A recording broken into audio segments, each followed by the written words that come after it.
We are taught from childhood that putting money in a major bank is the mark of financial responsibility. Generations of parents have passed down the same advice. Earn your paycheck, deposit it at a legacy institution, and let it sit.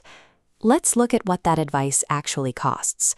If you deposit $10,000 into a traditional savings account at a 0.5% APY, your balance grows to $10,050 after 1 year. Your account shows a gain, and your brain registers success.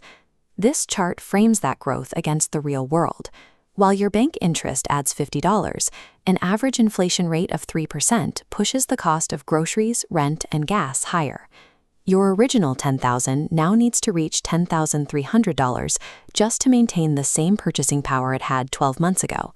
The gap between these two bars represents the invisible math of a bad deal. You earned $50, but you needed $300 just to break even. This is an actual loss of $250 in purchasing power, even though your balance looks higher. A traditional bank account functions as a slow-motion leak, quietly draining your actual wealth while your attention is fixed on the nominal balance. This is known as inflation risk, the danger that the rising cost of living will outpace the return on your liquid cash. This chart tracks the relationship between legacy bank interest and the cost of living over the last 10 years. The near-zero line at the bottom shows the interest paid by major banks, while the volatile line above it shows inflation, averaging 2.5% and recently spiking to 9%. For over a decade, this massive gap has resulted in silent wealth destruction for anyone who kept their savings exclusively at major U.S. banks. If your deposited money is actively losing value for you, we have to look at who it is actually generating wealth for. When you deposit money, the bank does not store it in a private vault. They immediately deploy that capital into the economy to generate a return. This is the mechanism of the spread. The spread is the difference between the interest the bank pays you and the interest they charge others to borrow your money. This flow diagram illustrates the asymmetry. The bank takes your $10,000 and pays you a fraction of a percent.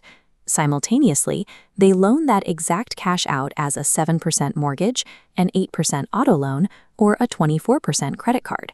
You are acting as a low-cost source of capital, providing these multi-billion-dollar institutions with the liquidity they need to multiply their own profits. This interest rate spread allows the banking system to generate massive profits while marketing these same accounts as the primary foundation of personal financial safety. Most people stay in these accounts because of familiarity bias.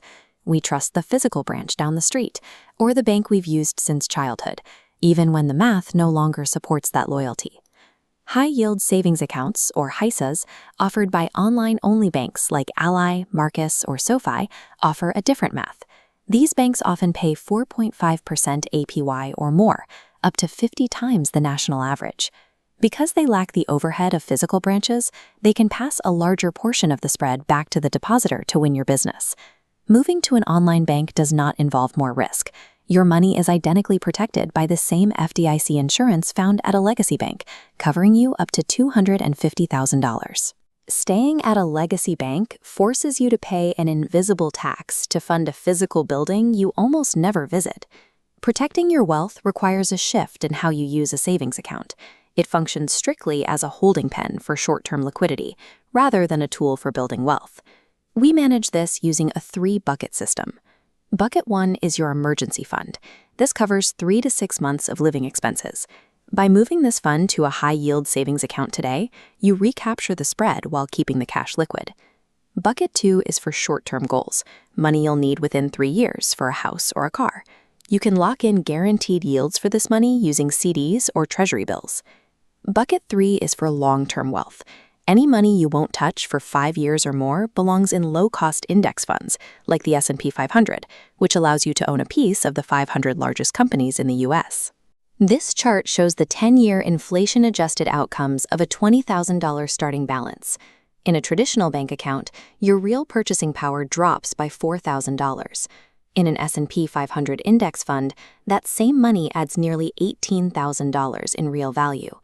Consistent compound growth in the market is the only historical method for outpacing inflation and building actual financial independence.